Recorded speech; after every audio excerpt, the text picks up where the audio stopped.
Welcome to Advocate Today. I'm Tracy E. Gilchrist. The pandemic took away many people's sense of belonging. It also challenged the LGBTQ plus community's ability to celebrate Pride and to provide safe spaces. But the Los Angeles-based organization DTLA Proud stepped up and showed that resilience is ingrained in queer people. I spoke to director and writer Scottie Jeanette Madden about bringing their story to life in the new documentary, Proud in a Pandemic.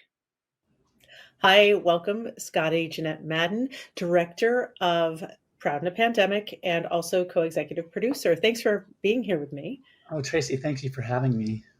Of course. Well, I watched the film and it brought up a lot of memories and feelings. And I wonder, would you talk about the process of shooting this film about the biggest parts of lockdown and how that affected, intersections of queer people? Oh, well, yeah.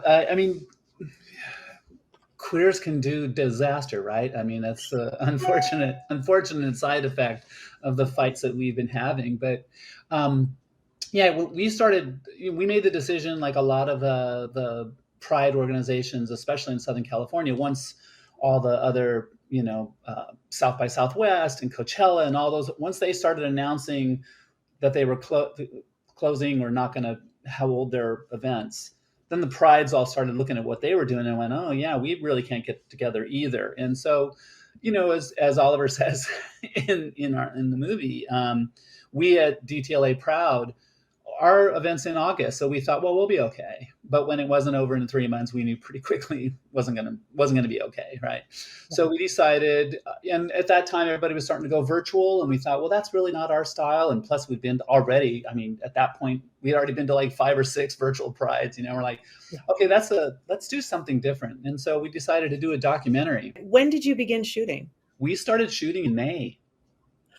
May of 2020. Yes. Wow. So that's incredibly early. Yeah. Yes. And I mean, nobody knew what was going on. And, we really had frank discussions with all of because our subjects, we interviewed 22 community leaders in downtown LA family, so to speak, which extends from coast to coast practically.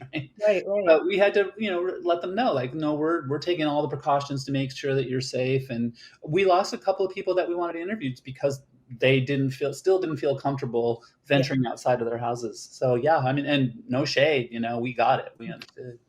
Yes. Wow. Well, that's incredible what you were able to pull off. And one of the really salient pieces of this and a thread that ties through it is the fight against HIV/AIDS, and of course this pandemic, and then some of the similarities especially in presidents of then Ronald Reagan and then 2020 Donald Trump. Would you speak about weaving those stories of HIV/AIDS and queer struggle into this story?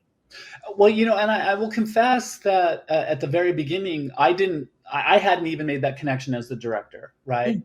But it wasn't until I interviewed Dr. Mark Katz, who's, first of all, is an angel and a saint that walks the planet. But when he first got out of medical school, he came to Los Angeles and he's an out gay man. And he had been, even at that time, which, first of all, back then was bold as F, right? So he came and he got involved in the fight here in LA. And he was the one that made the connection for me in his interviews and in his questions. And I was like, well, look, Jesus, let's pursue that.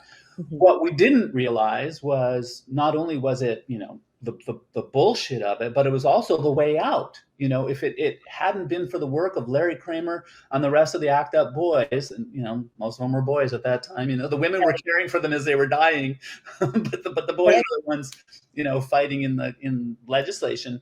They hadn't, they created the Expanded Access Program, which is the emergency access, and even to drugs. To drugs, right? Right. So because as Dr. Katz says in the movie, it used to take 7 years to get a drug through trials to get it approved to go into general population arms, right? Yeah. And he's like, people didn't have 7 months back then. So they decided, like, if we create this program called Expanded Access, where as long as everybody understands, hey, we all admit it's experimental and we don't know what's going to go on. But, at the beginning of the AIDS pandemic, you'll take whatever you got, right? Like, we'll give me something that will help me with this. And that's the same exact program that we use to get the COVID-19 vaccines. So it really was the way out, you know. And so you're welcome, straight world. Right. Right, right. Yeah, exactly.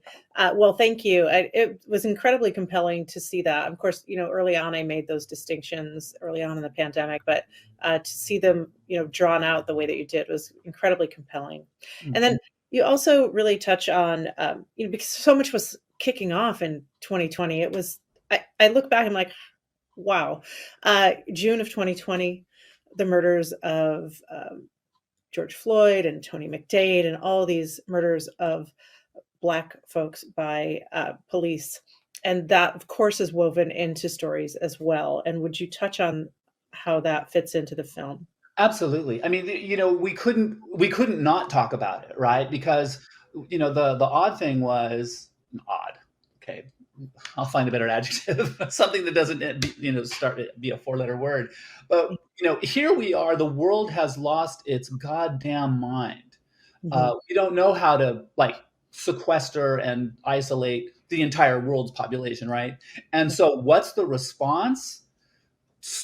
Even more stupidity and evil. That was the part that took me as a human by surprise. Mhm. I wasn't surprised that Black people were being dying at the hands of police. Like, that part, that wasn't surprising, as Shedrick Davis from Lambda Legal makes the point. He wasn't surprised. It was shocking, but he wasn't surprised, right? Mhm. We couldn't pull that out. We couldn't parse that thread out of the experience that we were all going through in the lockdown, because here we are, we're dealing with a threat that we have no idea what's going on, right? But we still have to take to the streets. And queer people fight for everyone. We don't fight just for our own cause. We're like, if one's oppressed, we're all oppressed, right? So we had to go out there, and that was a hard decision for people to make, because you were like swimming back into the soup, right? But you Mhm. couldn't not do something. We couldn't not take on this atrocity that was blatantly in our face now. You also touch on the horrendous, ongoing, continual murders of especially Black trans women that have just doubled. I mean, in this, at first it doesn't seem really related, but this hatred and this divisiveness, it's all connected. So would you speak to that piece of the film?